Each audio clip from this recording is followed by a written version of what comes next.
Viewers, मेरा नाम है डॉक्टर मोहम्मद जुहेब और आप देख रहे हैं DZ वेटनेरियन। आज हम लोग पढ़ेंगे 5th सेमेस्टर DVM के एनिमल न्यूट्रिशन का topic nutritional requirement in layers. तो चलिए शुरू करते हैं वीडियो को। आज हम लोग 5th सेमेस्टर DVM के एनिमल न्यूट्रिशन के सब्जेक्ट में न्यूट्रिशनल रिक्वायरमेंट ऑफ लेयर पढ़ेंगे और उसमें हम कवर क्या क्या करेंगे। Introduction, nutritional requirement on the basis of age and productive performance, starting phase, growing phase, pre-laying phase, first phase, second phase, third phase and at the last हम लोग पढ़ेंगे significance of calcium and phosphorus। सबसे पहले देखते हैं introduction के बारे में। तो इंट्रोडक्शन में सबसे पहली चीज आ जाती है कि लेयर क्या है। तो लेयर एक फीमेल जो है ना पोल्ट्री बर्ड होती है जो कि एग प्रोडक्शन के लिए इस्तेमाल होती है, यानी ऐसी मुर्गी जो आप अंडों के लिए पालते हैं, अंडे से उससे आप लेते हैं तो उसे बोलते हैं लेयर।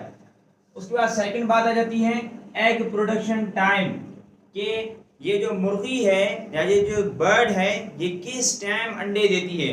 क्या ये पैदा होने के बाद अंडे देना शुरू करेगी? नहीं, इसके लिए बर्ड को तकरीबन 20 से 21 वीक्स ज़रूरी होते हैं।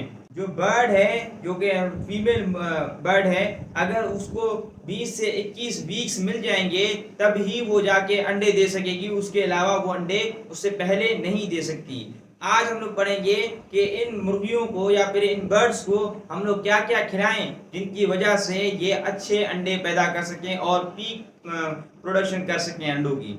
तो चलिए देखते हैं। सबसे पहले न्यूट्रिशनल रिक्वायरमेंट। न्यूट्रिशनल रिक्वायरमेंट दो चीज़ों पर बुनियाद करती है, एक एज पर कि किस उम्र पर क्या खिलाना है और एक प्रोडक्टिव परफॉर्मेंस पर कि अगर इसके अंडों की मिकदार ये इतनी दे रही है, यानी एक दिन में एक अंडा दे रही है या फिर 4 दिन में एक अंडा दे रही है, तो उस बुनियाद पर हम लोग उसको क्या क्या फीड खिलाएं जिनकी वजह से क्या हो जाए, एग प्रोडक्शन पीक पर जाए।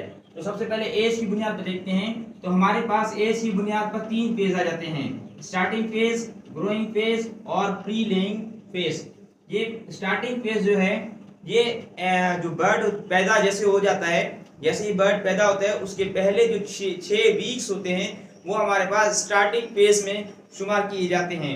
यानी पहले 6 वीक्स में उसे क्या खिलाना है वो हम किस में पढ़ेंगे, स्टार्टिंग फेज में पढ़ेंगे। यानी ये पहले 6 वीक हमने इसको खास किस्म की न्यूट्रिएंट्स लाजमी सप्लाई करनी है और वो कौन कौन सी वो हम स्टार्टिंग फेज में पढ़ेंगे।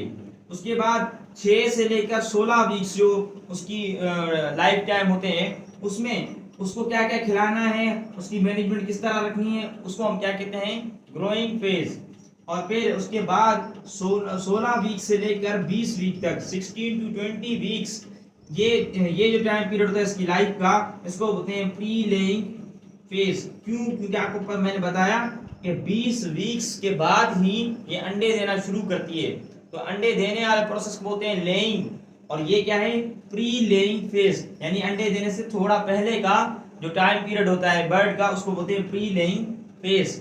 ये जो 4 वीक्स हैं इसमें इसको क्या क्या न्यूट्रिएंट्स देने हैं, इसमें इसकी क्या क्या तब्दीलियां आती हैं, वो सारी किसमें पढ़ेंगे, प्री लेइंग फेज में। अब 20वें वीक्स के बाद जो 21st वीक इसका होगा उसमें क्या होगा, ये एग प्रोडक्शन करेगा, यानी ये अंडे देना शुरू कर देगा।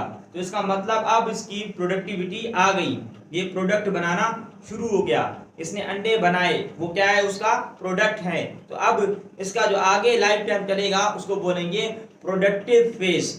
ठीक है, अब इसका प्रोडक्टिव फेज शुरू हो चुका है, प्रोडक्टिव लाइफ इसकी शुरू हो चुकी है। तो इसमें प्रोडक्टिव परफॉर्मेंस के हिसाब से हम क्या करते हैं, 3 हिस्सों में तकसीम करते हैं, first phase, second phase, third phase. यानी वो जिस दिन से अंडे देना उसने शुरू किया है उस दिन से लेकर 42 वीक्स तक जो उसकी उम्र होगी उस लाइफ टाइम को हम लोग क्या बोलेंगे, फर्स्ट फेज। फिर 42 वीक से लेकर 62 वीक्स तक जो उसकी उम्र होगी उसको क्या बोलेंगे, सेकेंड फेज। फिर 62 वीक से ऑनवर्ड जब तक वो जिंदा रहेगा उसको क्या बोलेंगे हम लोग, थर्ड फेज। अब ये फेजेस क्यों बनाए गए, क्योंकि एनिमल मुख्तलिफ चेंजेस लाता है अपने अंदर और वो हम अभी पढ़ेंगे। सबसे पहले देखते हैं कि एज की बुनियाद पर जो हमारे पास फेजेस हैं उनमें किस फेज में क्या क्या एनिमल के साथ होता है और हमें क्या क्या उसे न्यूट्रिएंट्स देने चाहिए। सबसे पहले आप देखेंगे स्टार्टर फेज, जो जैसे मैंने आपको बताया, ये स्टार्टर फेज कब होता है, पहले 6 वीक्स, यानी 0 वीक से लेकर 6 वीक तक की जो उम्र होगी उसको क्या बोलेंगे, स्टार्टिंग फेज। स्टार्टिंग फेज में आपने उसको क्या करना है, मिनरल्स भी सप्लाई करने हैं, विटामिन भी सप्लाई करने हैं, एडिलिबिटम फीड देनी है। यहाँ पर ये बात आप गौर करें कि एडिलिबिटम क्या है। एडिलिबिटम बोलते हैं free allow allow to eat, कि आपने बर्ड को अलाउ कर देना है ईट के लिए। हर टाइम उसके पास फीड होनी चाहिए उसके सामने, वो जिस टाइम चाहे फीड खा सके, जब उसको ज़रूरत होगी वो फीड खा सके। आपने उसको फीड से महरूम नहीं करना। जो बर्ड है उसके इर्द गिर्द हर टाइम फीड अवेलेबल होनी चाहिए, क्योंकि आपको पता नहीं कि उसको भूख किस टाइम लगेगी और किस टाइम नहीं लगेगी। ये बहुत ही हसास पीरियड होता है, पहला जो होता है पहले 6 वीक्स का। इसमें आपने उसको जो फीड है, फीड सप्लाई है, वो बहुत अमाउंट में देनी है, वो हर टाइम अवेलेबल हो, जिस टाइम बर्ड चाहे वो खा सके। इस चीज़ को बोलते हैं एडिलिबिटम। तो यहाँ पर भी वर्ड एडिलिबिटम आ जाए, इसका मतलब अलाउ फ्री टू ईट, या आपने फ्रीली उसको अलाउ कर देना है जिस टाइम वो चाहे खाए। ठीक है, तो आपने एडिलिबिटम आपने फीडिंग देनी है उसको। ठीक है, प्रोटीन आपने उसको मैक्सिमम प्रोटीन देना है। इस टाइम इसको प्रोटीन की बहुत ज्यादा अशद जरूरत होती है। ठीक है, और कितने परसेंट, 20 से 22% प्रोटीन जो है आपने उसकी फीड में लाजमी शामिल करना है। आपने ऐसी फीड बनानी है जिसमें 20 से 22% प्रोटीन लाजमी हो। फिर आगे देखें तो एनर्जी कितनी उसको जरूरत है, 2700 किलो कैलोरीज पर केजी। इतनी एनर्जी आपने उसको लाजमी प्रोवाइड करनी है। ठीक है, पहले वीक में आपने, जो पहला वीक होगा उसमें आपने उसको मैश खिलाना है। आपने क्या करना है, एक पेज लेना है और उस पेज पर आपने क्या करना है, जो उसकी खुराक होगी उसको आपने चूर चूर करके, यानी कि उसको पाउडर की फॉर्म में आपने उसको खिलाना है, मैश फॉर्म में आपने उसे खिलाना है। जबकि जो अगले 5 वीक होंगे, जैसे मैंने आपको बताया 6 वीक्स का एक ड्यूरेशन होता है, पहले वीक में आपने मैश खिलाया, अगले 5 वीक में आपने उसे क्रम्प्स खिलाने। क्रम्प्स थोड़े छोटे छोटे, जो जैसे कि आप स्टोन लाइक जो फीडिंग होती है ना, उसको क्रम्प बोलते हैं उस शक्ल को। ठीक है, तो आपने वो खिलाना है। सही है, ये हमारा हो गया स्टार्टिंग फेज। उसके बाद फिर आ जाता है ग्रोइंग फेज। इसमें एनिमल क्या, जो बर्ड होता है वो क्या कर रहा होता है, ग्रो कर रहा होता है आहिस्ता आहिस्ता ना, इसीलिए इसको बोलते हैं ग्रोइंग फेज। अच्छा, पहला वाला जो स्टार्टिंग फेज है उसको हम ब्रूडिंग फेज भी कहते हैं। इसमें हम ब्रूडिंग करते हैं। ब्रूडिंग क्या है, एक एक्सटेंसिव मैनेजमेंट होती है जिसमें हम जो चूजे होते हैं, जो चिक्स होते हैं, उनको हम रखते हैं। उनको आर्टिफिशियली तौर पर हम लोग टेम्परेचर भी प्रोवाइड कर रहे होते हैं, और उनके लिए हमने खास किस्म का निज़ाम बनाया हुआ होता है। तो इस वजह से इसको ब्रूडिंग फेज भी कहते हैं। अच्छा, ग्रोइंग फेज में 2 किस्म के आ जाते हैं, एक ग्रोइंग राशन 1 और एक ग्रोइंग राशन 2। जो ग्रोइंग राशन 1 है ना, ग्रोइंग राशन 1, ठीक है, ये आपका चलता है 6 वीक से लेकर 12 वीक्स तक। छठे वीक पर आपका स्टार्टिंग फेज खत्म हो गया। अब स्टार्टिंग फेज खत्म होने के बाद छठा वीक जो आगे चलेगा 12वें वीक तक, ठीक है, 12 वीक तक, तो ये ड्यूरेशन क्या कहलाएगा, ग्रोइंग राशन 1। ठीक है, और उसके बाद जो 12वें वीक से लेकर 16वें वीक तक, 12 वीक से लेकर 16th वीक तक का जो पीरियड होगा उसको बोलेंगे ग्रोइंग राशन 2। या आप ग्रोइंग फेज को 2 मजीद हिस्सों में तकसीम कर रहे हैं। ओवरऑल ड्यूरेशन ये 10 वीक्स का होता है, 6 वीक से लेकर 16th वीक तक। उसमें जो पहले 6 वीक्स होते हैं वो हमारे पास ग्रोइंग राशन 1 के होते हैं, और जो आगे वाले 4 वीक्स होते हैं वो ग्रोइंग राशन 2 के होते हैं। अब इसमें होता क्या है, हमें क्या क्या करना चाहिए, इसमें हमें 2700 से लेकर 2800 किलो कैलोरीज पर केजी आपने क्या करना है, उसे एनर्जी देनी है। इसका मतलब क्या है, किलो कैलोरीज पर केजी, इसका मतलब ये है कि जो बर्ड है आपके पास, अगर वो 1 केजी की है, यानी उसका वजन 1 केजी है, तो आपने उसको इतनी फीड देनी है, 2700 टू 2800 किलो कैलोरीज आपने उसे एनर्जी देनी है। और अगर यही बर्ड 2 केजी की है, ठीक है, तो आपने इसकी डबल अमाउंट की क्या करनी है, एनर्जी उसे देनी है। इस यूनिट का मतलब ये है। उसके बाद फिर आ जाते हैं एडिलिबिटम फीडिंग। आपने उसको एडिलिबिटम फीडिंग, इधर भी आपने उसको एडिलिबिटम फीडिंग देनी है, यानी आपने अलाउ कर देना है उसको कि वो खाए पिए हर टाइम। ठीक है, आपने उससे फीड को दूर नहीं करना। फिर इसमें आप क्रम्स भी यूज कर सकते हैं, जैसे मैंने आपको पहले बताया क्रम्स आपने वो जो स्टोन लाइक जो शेप होती है फीट की उसको हम क्रम्प बोलते हैं, थोड़े थोड़े बड़े होते हैं, ठीक है ना, एज कम्पेयर टू मैश, सही है। तो आप वो खिला सकते हैं, और उसके अलावा आप इसमें पैलेट भी इस्तेमाल कर सकते हैं, पैलेट, ठीक है, पैलेट भी आप इस्तेमाल कर सकते हैं। पैलेट थोड़े से सिलेंड्रिकल होते हैं और थोड़े लंबे होते हैं, ठीक है। स्टोन इस तरह छोटे होंगे तो सिलेंड्रिकल थोड़े बड़े होंगे, ठीक है। ये जो पैलेट होंगे ये थोड़े सिलेंड्रिकल शेप में होंगे और बड़े होंगे, ठीक है। ये भी फीड की टाइप है, तो आप ये फीडिंग भी आप उसे करा सकते हैं। अच्छा, इसमें ग्रोइंग फेज में आप एक और चीज भी आजमाते हैं, और वो क्या है, कैनिबलिज्म। कैनिबलिज्म क्या चीज है कि जो बर्ड है अगर उसको प्रोटीन रिक्वायरमेंट कम मिल रही होती है तो वो फिर दूसरे बर्ड को चोंच मार रहा होता है, बाइटिंग कर रहा होता है, उसको चोंच मार रहा होता है। इस प्रोसेस को बोलते हैं कैनिबलिज्म, ठीक है। तो ये कैनिबलिज्म का जो प्रोसेस है ये भी आप ग्रोइंग फेज में देखते हैं। अगर ये चीज आप आजमाएं, यानी ये चीज आप देख रहे हैं कि बर्ड कर रहा है, तो उसका मतलब उसमें प्रोटीन की डेफिशिएंसी है, आपने उसके राशन को ठीक करना है और उसकी प्रोटीन रिक्वायरमेंट को पूरा करना है। उसके बाद फिर आ जाते हैं pre laying phase. Pre laying phase मैंने आपको बताया अंडे देने से पहले का जो उसका पीरियड होगा, यानी अंडे तो वो 20 या 21वें वीक में देगा ना, तो उससे पहले का जो थोड़ा 2-3 वीक्स का जो पीरियड होगा उसे क्या बोलेंगे, प्री लेइंग फेज। तो इसमें ये कहां से शुरू होता है, 16 से लेकर 20 वीक। एनिमल की उम्र जब 16वें वीक से लेकर 20वें वीक तक के दरमियान होगी तो उसे क्या बोलेंगे, प्री लेइंग फेज। इसमें आपने उसको पैलेट फॉर्म में आप फीड दें, ठीक है, मिनरल्स भी आपने उसको प्रोवाइड करने, विटामिन भी प्रोवाइड करनी, कैलोरीज जैसे मैंने आपको बताया पीछे कि आपने 2700 से लेकर 2800 किलो कैलोरीज आपने उसको प्रोवाइड करनी है पर केजी। आपने एसेंशियल अमाइनो एसिड्स भी इसको खिलाने हैं, जैसे कि मेथियोनिन, लाइसिन, ठीक है, ये आपने खिलाने हैं इसको। और यहाँ पर आपने उसकी कैल्शियम की अमाउंट जो है वो पीक पर रखनी है, कैल्शियम की अमाउंट अपनी पीक पर रखनी है। कितनी रखनी है, 2 से लेकर 2.55% आपने क्या रखनी है, कैल्शियम की अमाउंट रखनी है। क्यों रखनी है, कैल्शियम यहाँ पर पीक क्यों होना चाहिए, इस वजह से कि अब ये प्री लेइंग फेज है, इसके बाद बर्ड ने लेइंग करनी है यानी अंडे देने हैं, तो अंडे की जो शेल होती है ना वो कैल्शियम से बनी हुई होती है। अगर बर्ड अभी से कैल्शियम को अपने बोन्स के अंदर रिजर्व नहीं कर लेगा तो बाद में अगर डाइट में कैल्शियम की कमी हुई तो फिर एग सही तरीके से नहीं बनेगी ना। तो ये बात है कि आपने कैल्शियम की अमाउंट को पीक पर रखना है इस वक्त। ये था हमारा एज की बुनियाद पर न्यूट्रिशनल रिक्वायरमेंट, कि अगर बर्ड की एज इतनी हो तो हमें क्या खिलाना है, इतनी एज हो तो क्या खिलाना है, इतनी एज हो तो क्या खिलाना है।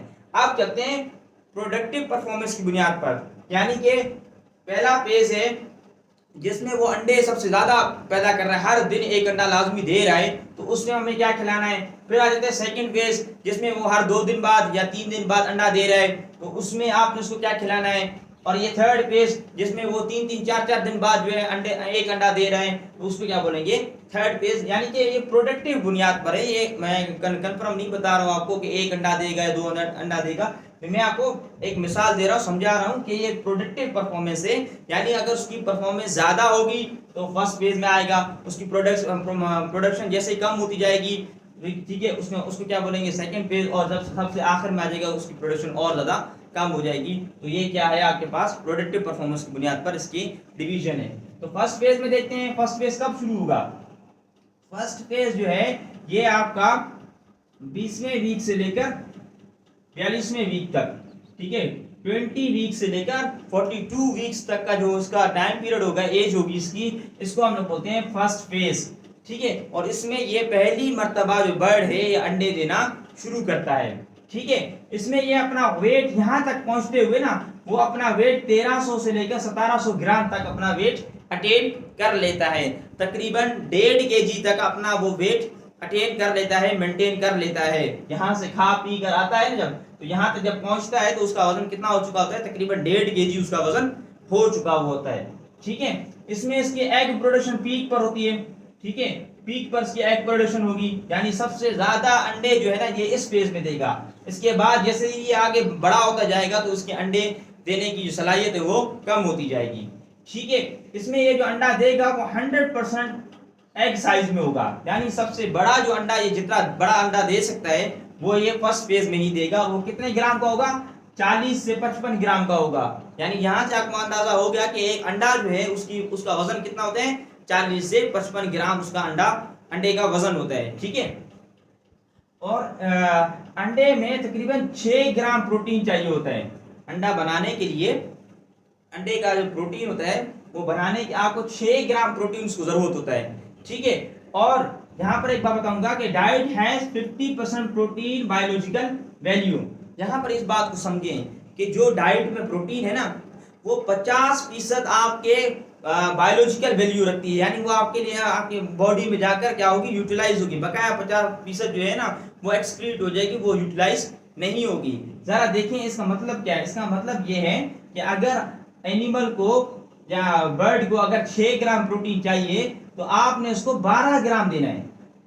आप 12 ग्राम खिलाएंगे तो 12 ग्राम का 50% क्या होता है, 6। तो वो 6 जाके आपका क्या होगा, एग के प्रोटीन में शुमार होगा। ठीक है, अच्छा यहाँ पर एनिमल को फर्स्ट फेज में तकरीबन 16 से 17 ग्राम प्रोटीन चाहिए होता है। ठीक है, पर डे 16 से 17 ग्राम उसको प्रोटीन चाहिए होता है। अच्छा क्यों, ये क्यों, तो ये देखें जरा, 12 ग्राम तो वो एग में चला जाएगा, क्योंकि 12 ग्राम आप देंगे तभी जाके वो 6 में कन्वर्ट होगा ना। तो 12 ग्राम तो एग में चला गया, बकाया 3 ग्राम वो मेंटेनेंस पे लगा देगा, बॉडी के मेंटेनेंस पे लगा देगा, फंक्शंस पे लगा देगा।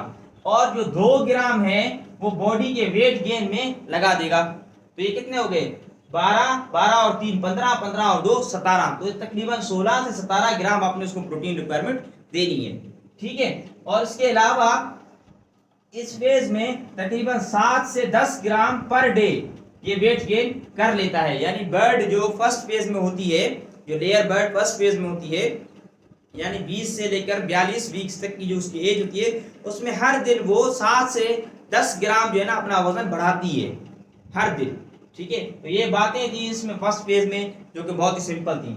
सेकंड फेज बहुत आसान है। इसमें यह है कि बस एग थोड़ा हैवियर हो जाएगा, लेकिन जो बॉडी वेट है वो कांस्टेंट ही रहेगा।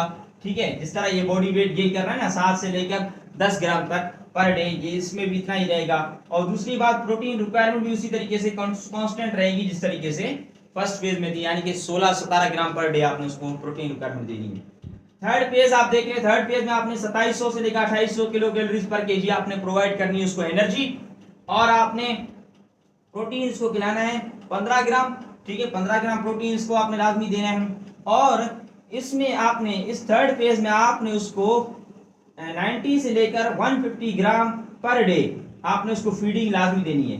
यानी 90 से लेकर 150 ग्राम फीडिंग आपने उसको लाजमी करानी है बर्ड को आपने 90 से लेकर 150 ग्राम तक आपने उसको खाना खिलाना है, फीड लाजमी खिलानी है। तो ये बातें थी प्रोडक्टिव परफॉर्मेंस की बुनियाद पर। अब लास्ट चीज, और वो भी बहुत आसान है और छोटी सी, उधर देख लें, significance of calcium and phosphorus. तो कैल्शियम क्या है, हमारे एग शेल के लिए बहुत ज्यादा जरूरी है। जो एग का शेल होता है उसमें वो सारा कैल्शियम से बना हुआ है, तो कैल्शियम तो बहुत जरूरी है। अब अगर डाइट में कैल्शियम कम होगा, ठीक है, डाइट में कैल्शियम कम होगा तो क्या होगा, एनिमल अपने बोन के अंदर जो उसमें कैल्शियम होगा वो वहां से निकाल कर एग शेल में डालने की जरूरत वो करेगा, कोशिश करेगा, जिसकी वजह से बोन क्या हो जाएगी, वो वीक हो जाएगी।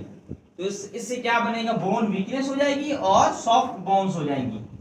ठीक है, अब ये तो ठीक हो गया, कैल्शियम समझ आ गया। फॉस्फोरस से क्या मसला है, देखें, ये मैं आपको एक बात बता दूं कि मिनरल्स जो होते हैं ना, जितने भी मिनरल्स होते हैं जैसे कि कैल्शियम और फॉस्फोरस, ये मिनरल्स हैं।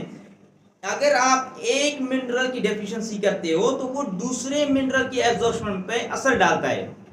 ये आपने हमेशा याद रखना है कि बहुत सारे जो मिनरल्स हैं एक दूसरे के साथ इंटरकनेक्टेड होते हैं। अगर एक की मौजूदगी नहीं होगी तो दूसरा सही तरीके से एब्जॉर्ब नहीं होगा। ठीक है, यहाँ पर भी यही सीन है कि अगर आप फॉस्फोरस डिक्रीज कर दोगे डाइट में तो इससे क्या होगा, मैल एब्जॉर्प्शन हो जाएगी कैल्शियम की, यानी कैल्शियम सही तरीके से एब्जॉर्ब नहीं होगा। ठीक है, अच्छा आपने कैल्शियम की अमाउंट कितनी रखनी है, 3.45 ग्राम पर डे आपने प्री प्रोडक्शन के टाइम पर आपने उसको देना है। ठीक है, जैसे कि ये पीक प्रोडक्शन, इसका फर्स्ट फेज का पीक प्रोडक्शन था ना, जिसमें मैंने आपको बताया था कि एग की प्रोडक्शन पीक होती है। इस फेज में आपने इसको 3.45 ग्राम पर डे आपने कैल्शियम लाजमी एनिमल को फीड करना है। और जो लेटर प्रोडक्शन है उसमें आपने 3.5 ग्राम पर डे देना है। यानी ये जो लेटर प्रोडक्शन आ गई सेकंड फेज या थर्ड फेज, इसमें आपने उसको 3.5 ग्राम पर डे कैल्शियम लाजमी प्रोवाइड करना है। ठीक है। अब एक और बात बता दूं कि ये आपके पास था ए ग्रोइंग फेज और ये क्या था प्रोडक्टिव फेज। तो ग्रोइंग फेज में विटामिन ए और डी जितना जरूरत होता है उससे डबल एनिमल रिक्वायरमेंट करता है विटामिन ए और डी की। मिसाल के तौर पर यहाँ पर वो 1% विटामिन ए और डी उसको जरूरत था, तो यहाँ पर प्रोडक्टिव फेज में उसको विटामिन ए और डी की 2% रिक्वायरमेंट हो जाएगी, यानी डबल हो जाएगी इसकी रिक्वायरमेंट। तो ये बात यहाँ पे लिखी गई है, vitamin A and D becomes double in productive phase as compared to growing phase। growing phase में जितना उसको जरूरत था विटामिन ए और डी, प्रोडक्टिव फेज में वो उसका डबल रिक्वायरमेंट आपको डबल जो है ना वो उसको चाहिए होगी विटामिन ए और डी की रिक्वायरमेंट। ठीक हो गया। ये छोटी सी वीडियो थी जो कि न्यूट्रिशनल रिक्वायरमेंट ऑफ लेयर पर थी। चैनल को सब्सक्राइब लाजमी करें और उसके बाद वीडियो को एंड करें। नेक्स्ट वीडियो तक के लिए दीजिए मुझे इजाजत। अपना ढेर सारा ख्याल रखिए। अल्लाह हाफिज।